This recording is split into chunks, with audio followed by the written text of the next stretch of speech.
Good afternoon, everyone. Welcome back to Auction for the Soul. This week's Parsha is Parshat Pinchas. And if you were paying attention last week, the Parsha ended in a cliffhanger.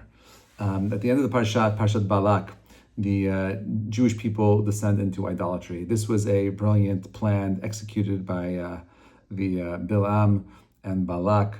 They understood that if the Jewish people were able to commit immorality with Midianite women, they'd be able to get them to do other things as well, including idolatry. So Pinchas is watching all this unfold. You have someone by the name of Zimri, who ends up going to the princess of Midian, Cosby, and in front of everybody, literally in front of the Ol Moed, literally a public affair, okay? And they're inappropriate with one another publicly. Pinchas does not wait for approval.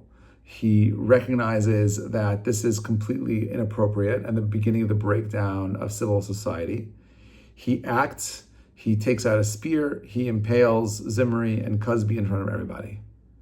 As a result, the plague stops. God grants Pinchas the Brit Shalom, a covenant of peace.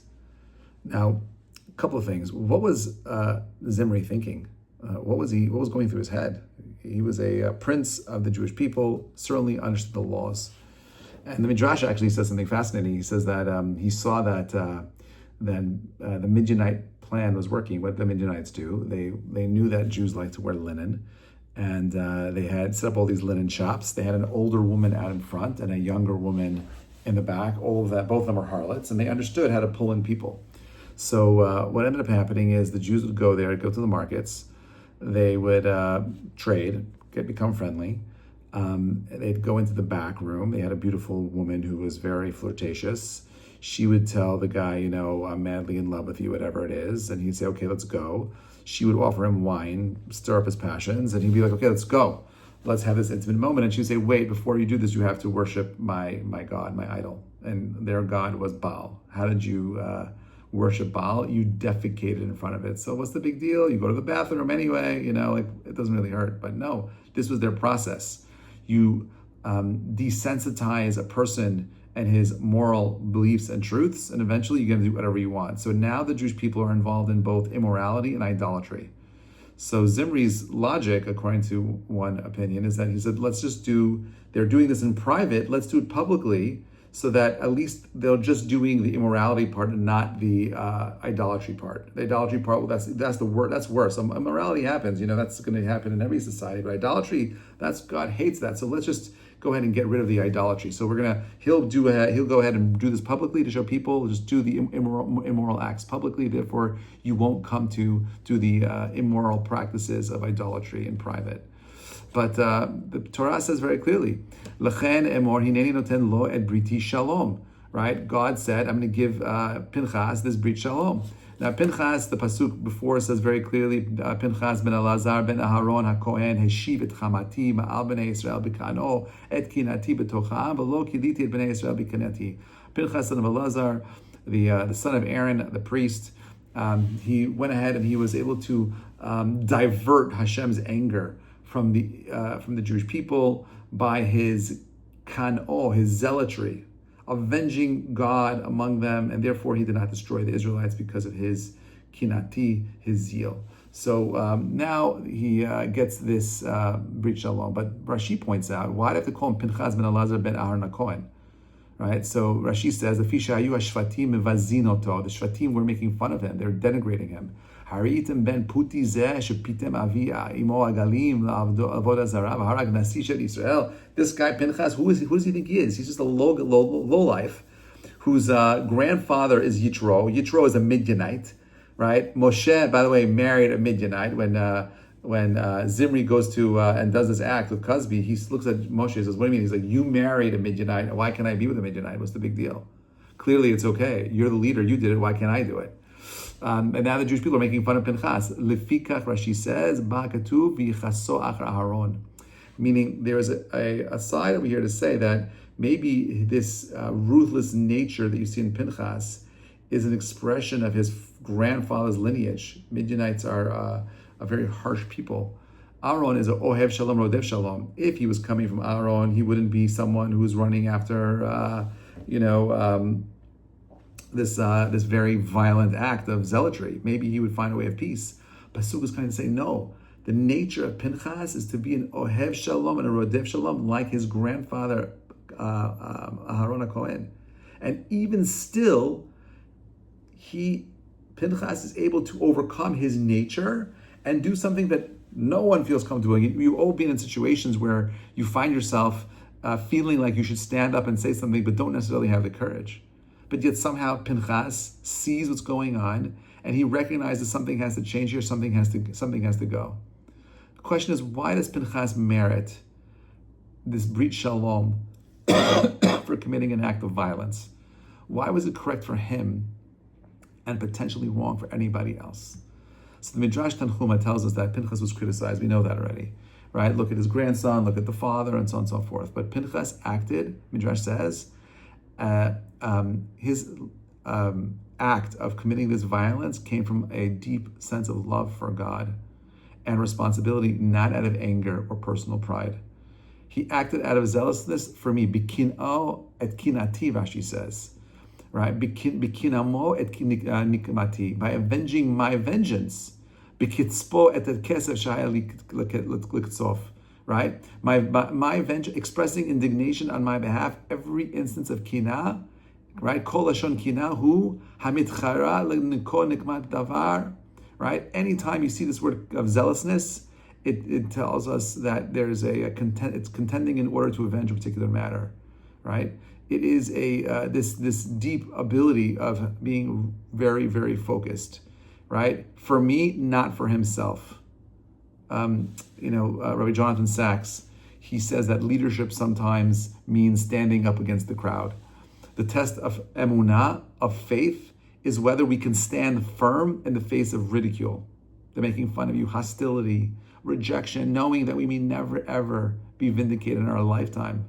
For example, Noach, he has to go in and build the ark. People are making fun of him. Who are you? What are you doing? You're crazy, this and that, whatever it is. At the end of his life, people saw he was right.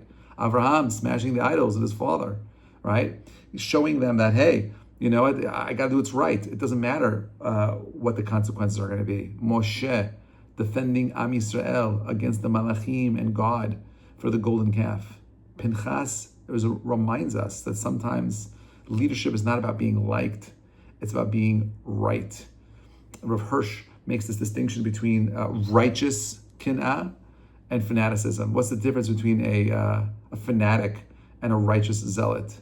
So he says the difference is that a righteous zealot is someone who's acting with selflessness, only when there's no other option. He's tried everything else, and this is the only thing that's left to do. Fanaticism comes from ego, dominance, or revenge.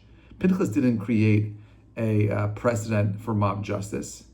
His act was singular because it came at the precise moment with the correct intent. Everyone understood that this was from Hashem. And by the way, that's why the Torah tells us that, because there was a safek. God says, I'm not removing the safek. His intention was 100% pure. Rav Kook says that there are souls who see more deeply than their generation, who feel the moral decay more acutely, and their courage isolates them. But through them, the world is healed. Those loners, those people that are doing their own thing, they're the people that are able to fix the world. Rav Kook teaches us that being alone, being in solitude, often comes with a tremendous amount of clarity. Pinchas had the burden of acting when no one else could. He represents the tension between kedusha, this holiness that Hashem wants from us, and society, bridging the two together. When kin'ah, when zeal is pure, it inspires change. When it is ego-driven, it destroys. What is motivating you? Why are you doing what you're doing? So, for example, like Natan Sharansky, who stood up to the Soviet regime, right? Who was able to maintain a clarity as to his own identity. Winston Churchill, who was warning the Nazis, warning the world about Nazi Germany when other people were just appeasing them. How many people have the backbone to push against Hamas today, even, or other radical groups around the world? right? But we see what happens when you have radicalism, which is unbridled zeal. Look what happened in Syria with the with the Druze community. What's happening around the world? We're not protecting the minority groups. Radical revolutions often lead to all kinds of oppression. You see that with the French, with the Russians. You see it, by the way, with Mamdani also. Whatever he's proposing is going to lead to a radical revolution. There will be blood in the streets. Pinchas reminds us that we have to make a distinction between standing alone for the service of Hashem versus standing alone when it serves me, right? So why did Pinchas get this bracha of shalom, the briti shalom? Pinchas stopped the civil war. Okay, he was able to convince Hashem not to punish the Jewish people, and he did exactly what was needed, and then he stepped back, and you don't hear about him. You're back into humility.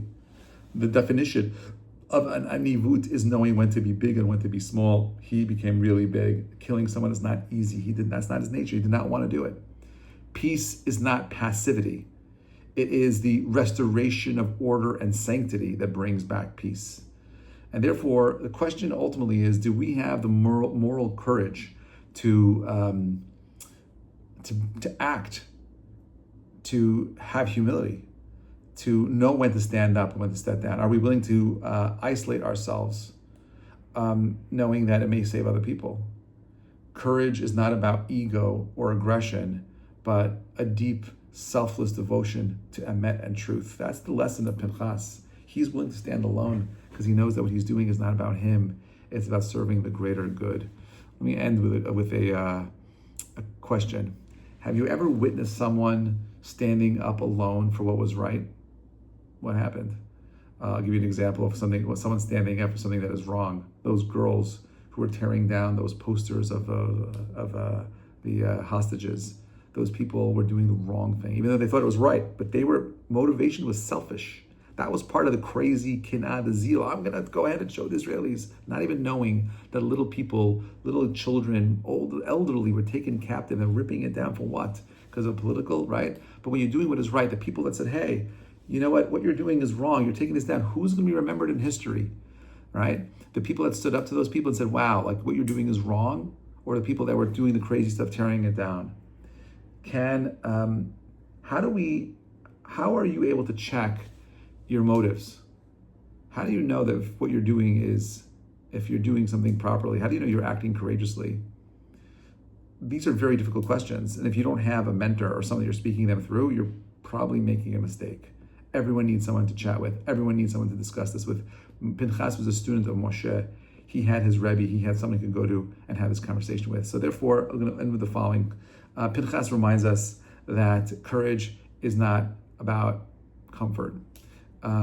Courage and standing up alone is lonely, it's risky, it's easily misunderstood. But the willingness to stand alone out of love for emet, for truth, for the desire to serve other people, the desire to bring healing is what brings peace and God's blessing. In a world full of bystanders, be the one who stands. Wishing you all a Shabbat Shalom. Looking forward to next week. Kol Tuv.